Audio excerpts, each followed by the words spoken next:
Hello everyone. Today we are continuing the topic classification of business activity.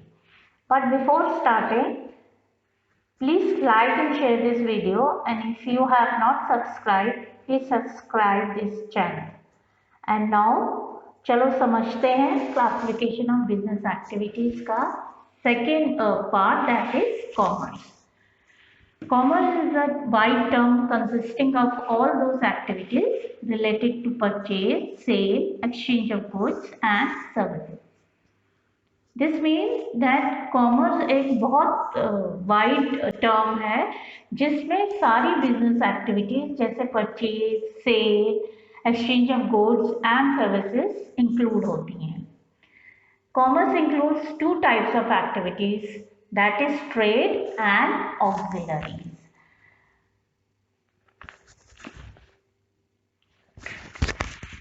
Trade is an essential part of commerce. It refers to sale, transfer or exchange of goods. It helps in making the goods produced available to the ultimate consumer or users. इसका मतलब है commerce जो कि दो broad categories में हम divide कर सकते हैं. फर्स्ट कैटेगरी है ट्रेड और दूसरी है ऑक्सिलरी टू ट्रेड. तो ट्रेड क्या है वो समझते हैं. ट्रेड एक एसेंशियल पार्ट है कॉमर्स का जो कि जिसमें हम गुड्स को ट्रांसफर करते हैं from manufacturer to actual consumer. These goods are produced on a large scale and it is difficult for producers to themselves reach individual buyers for the sale of their products. Businessmen are engaged in trading activities as middlemen to make their goods available to consumer in different markets. क्योंकि producers बहुत bulk में produce करते हैं तो उनको consumer तक पहुंचना बहुत मुश्किल हो जाता है. इंडिविजुअल बायर के पास पहुंचना मुश्किल हो जाता है. इसलिए जो बिजनेसमैन है वो क्या करते हैं, मिडल मैन को अपॉइंट करते हैं जो कि बिजनेसमैन से प्रोडक्ट को उठा के अल्टीमेट कंज्यूमर तक पहुंचाते हैं. ट्रेड में बी क्लासिफाइड इनटू टू और broad category, that is internal and external trade. और ट्रेड को भी हम आगे दो ब्रॉड कैटेगरीज में क्लासिफाई कर सकते हैं, दैट इज इंटरनल और एक्सटर्नल ट्रेड. जैसे कि आप नाम से ही पहचान गए, इंटरनल ट्रेड का मतलब होता है home trade, which is concerned with the buying and selling of goods and services within the geographical boundaries of the country. Internal trade क्या होता है कि गुड्स या सर्विसेज को हम बाय या सेल कर रहे हैं लेकिन अपनी ही कंट्री के अंडर. और दिस इंटरनल ट्रेड में be further divided into two main division, that is wholesale trade and retail trade. Wholesale trade में क्या होता है, होलसेल ट्रेड वो होता है जो जब हम बल्क में बहुत ह्यूज अमाउंट्स में प्रोड्यूस करते हैं या अपने प्रोडक्ट को सेल करते हैं बल्क में, तो उसको बोलते हैं हम होलसेल ट्रेड. और रिटेल ट्रेड क्या होता है जिसमें कि प्रोडक्ट को हम छोटी छोटी क्वांटिटीज में कंज्यूमर तक पहुंचाते हैं. External or foreign trade consists of exchange of goods and services between persons or organizations operating in two or more countries. और external trade क्या होता है, जब हम अपने प्रोडक्ट को अपनी कंट्री से बाहर किसी कंट्री में, एक कंट्री में या एक से ज़्यादा कंट्री में अपने प्रोडक्ट्स को सेल करते हैं, that is known as external trade. If the goods are purchased from another country, it is called import trade. If they are sold to other country, it is known as export trade. और अगर हम अपनी country में कहीं और से goods को ला रहे हैं तो उसको बोलते हैं हम import trade. और अपनी कंट्री से अगर किसी और कंट्री में गुड्स को बेच रहे हैं उसको बोलते हैं एक्सपोर्ट ट्रेड. और कई बार थर्ड टाइप का ट्रेड होता है, कई बार हम किसी और कंट्री से गुड्स को इंपोर्ट करते हैं और वही गुड्स को हम किसी थर्ड कंट्री में एक्सपोर्ट कर देते हैं. This type of trade is known as interport trade. अब नेक्स्ट टॉपिक लेते हैं, auxiliaries to trade. Activities which are meant for assisting trade are known as auxiliary to trade. That means कि जो भी एक्टिविटीज हम ट्रेड करने के लिए हेल्प लेते हैं, जिन एक्टिविटीज की, उनको बोलते हैं ऑक्सिलरी टू ट्रेड.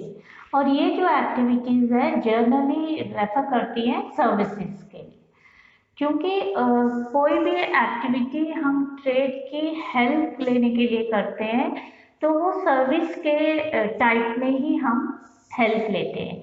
जैसे डिफरेंट सर्विसेज जो हम लेते हैं ट्रेड को आगे चलाने के लिए, वो है transport, banking, insurance, warehousing and advertising etcetera. These activities not only support trade but also industry and hence the entire business activity.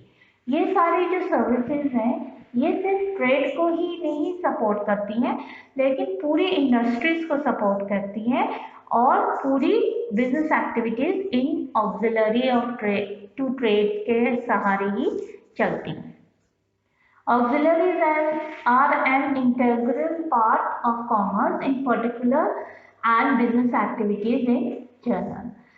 This means कि जो ऑक्सिलरीज हैं वो एक बहुत इम्पॉर्टेंट पार्ट है कॉमर्स का और बिजनेस एक्टिविटीज के लिए.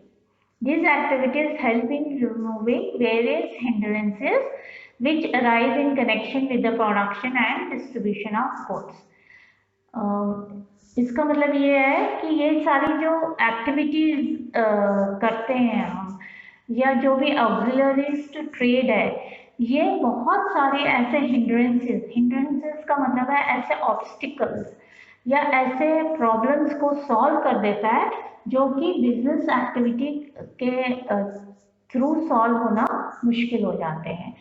जैसे production and distribution of goods में ट्रांसपोर्ट जो है ये बहुत हेल्प करती है ये हिंड्रेंस को रिमूव करने में, क्योंकि जब जहाँ प्रोड्यूसर प्रोड्यूस कर रहा है उसको अल्टीमेट कस्टमर तक, इंडिविजुअल कस्टमर तक पहुँचना बहुत मुश्किल हो जाता है. तो थ्रू ट्रांसपोर्टेशन वो अपने मैन्युफैक्चरिंग यूनिट से मार्केट तक अपने प्रोडक्ट्स को पहुँचा सकता है. Banking provide financial assistance to the trader. और बैंकिंग सर्विसेज जो है वो किस तरीके से फाइनेंशियल हिंड्रेंस को पूरा करती है, वो जो बिजनेसमैन है वो उनको हेल्प करती है फाइनेंशियल असिस्टेंस देके, अब उनको लोन्स देके, उनको सब्सिडाइज रेट्स पे लोन्स देके वो हेल्प करती है बिजनेसमैन को अपने फाइनेंशियल प्रॉब्लम से डील करने. Insurance covers various kinds of business risk.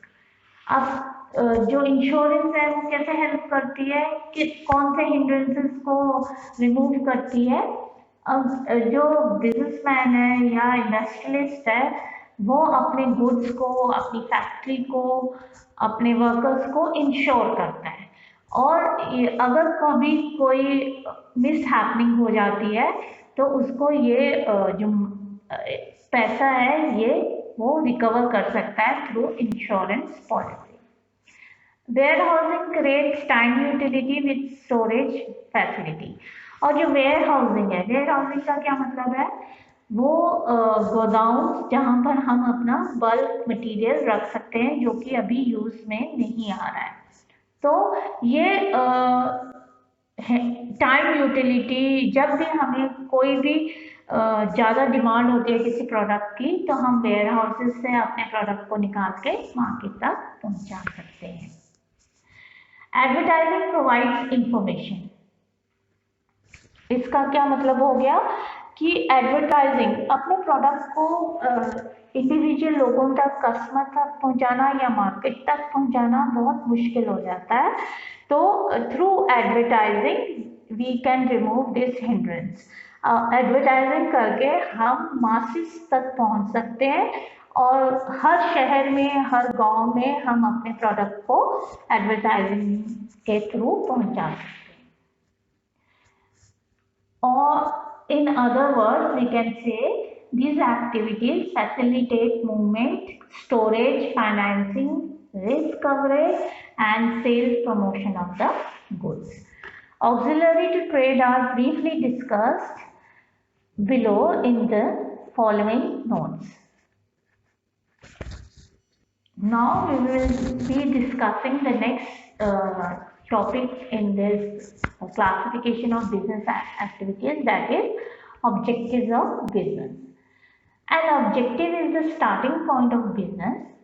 Every business is directed to the achievement of certain objectives. Thank you. Please like, share and subscribe this video. Stay tuned for the next topic.